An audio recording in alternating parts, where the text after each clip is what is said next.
धर्म बचायो राज सिंह, मिटी मुगला की आस, चारुमती को पाणी गहीं, राख्यो कुल को बांस। कृष्णगढ़ की राजकुमारी चारुमती अपनी सुंदरता, साहस और सतीत्व के लिए प्रसिद्ध थी। उसकी सुंदरता से प्रभावित होकर मुगल बादशाह औरंगजेब ने उसे बलपूर्वक अपनी बेगम बनाने का निश्चय किया। उसने विवाह का संदेश भेजा। राज्य की रक्षा के भय से उसके भाई राजा मान सिंह ने प्रस्ताव स्वीकार करने को विवश हो गए। चारुमती ने इसे अपने सम्मान और धर्म पर आघात माना। उसने दृढ़ निश्चय किया कि वह किसी भी परिस्थिति में औरंगजेब से विवाह नहीं करेगी। उसने मेवाड़ के महाराणा राज सिंह को पत्र लिखकर अपनी रक्षा की प्रार्थना की और उन्हें अपना पति स्वीकार करने की इच्छा व्यक्त की। महाराणा राज सिंह ने अपने सरदारों से विचार विमर्श किया। सभी ने इसे क्षत्रिय धर्म और नारी सम्मान की रक्षा का प्रश्न माना। तभी वीर रावत रतन सिंह चुंडावत ने योजना बनाई कि महाराणा थोड़ी सेना के साथ कृष्णगढ़ जाकर चारुमती से विवाह करें, जबकि वे स्वयं अपनी सेना लेकर औरंगजेब की विशाल सेना को मार्ग में रोकेंगे। महाराणा ने इस योजना को स्वीकार किया और चारुमती की रक्षा के लिए बारात लेकर कृष्णगढ़ की ओर प्रस्थान किया।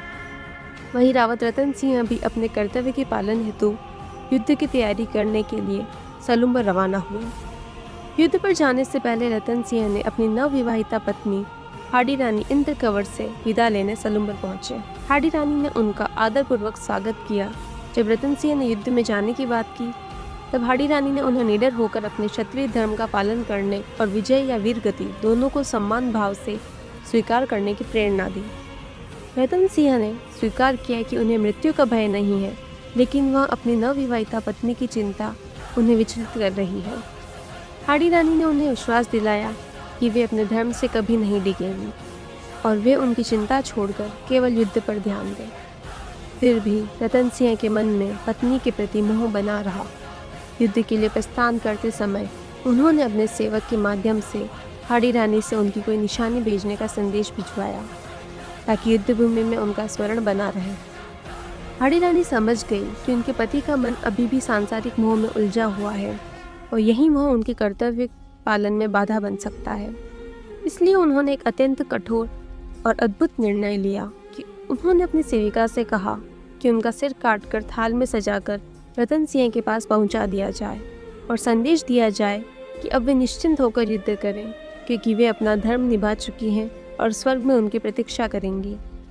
इतना कहकर हाडी रानी ने स्वयं अपना सिर काटकर बलिदान दे दिया। जब सेवक वह थाल लेकर रतन सिंह के पास पहुंचा और उन्होंने उसमें अपनी पत्नी का कटा हुआ सर देखा, तो वे स्तब्ध रह गए। हाडी रानी का संदेश सुनकर उनका सारा मोह समाप्त हो गया। उन्होंने अत्यंत सम्मान के साथ हाडी रानी के सिर को अपने गले में धारण किया और संकल्प लिया कि अब वे पूरी शक्ति से शत्रुओं का सामना करेंगे। रतन सिंह अपनी सेना के साथ आमेर के निकट पहुंचे और वहीं औरंगजेब की विशाल सेना को मार्ग में ही रोक लिया। औरंगजेब ने उन्हें हट जाने के लिए कहा, परंतु रतन सिंह ने स्पष्ट उत्तर दिया कि जब तक उनका उद्देश्य पूरा नहीं होगा वे पीछे नहीं हटेंगे। दोनों सेनाओं के बीच भीषण युद्ध हुआ। राजपूत सैनिकों ने अद्भुत वीरता का परिचय दिया और मुगल सेना को भारी क्षति पहुंचाई। तीसरे दिन रतन सिंह ने स्वयं औरंगजेब पर आक्रमण कर दिया। जब औरंगजेब को अपनी मृत्यु निकट दिखाई दी तो उसने प्राणों से भीख मांगी। तब रतन सिंह ने उससे कुरान की शपथ लेकर यह वचन दिलवाया कि वह अगले 10 वर्षों तक उदयपुर की ओर नहीं देखेगा। औरंगजेब ने यह शर्त स्वीकार करी और अपनी सेना के साथ लौट गया। युद्ध समाप्त होने के बाद रतन सिंह ने सबसे पहले अपने वीर सैनिकों का अंतिम संस्कार करवाया। इसके पश्चात उन्होंने हाडी रानी के सिर को अपने हाथों में लेकर गर्व से कहा कि उनके महान बलिदान ने उनका मोह समाप्त कर दिया और उन्हें अपने कर्तव्य का पूर्ण पालन करने की शक्ति दी। अपनी प्रतिज्ञा पूरी करने के बाद रतन सिंह ने भी अपने प्राण त्याग दिए और वीर गति को प्राप्त हुए। इस प्रकार यह कहानी हाडी रानी और चुंडावत रतन सिंह के अद्वितीय त्याग, अटूट कर्तव्य निष्ठा, वीरता, स्वाभिमान और मातृभूमि की रक्षा के लिए दिए गए सर्वोच्च बलिदान का प्रेरणादायक वर्णन करती है।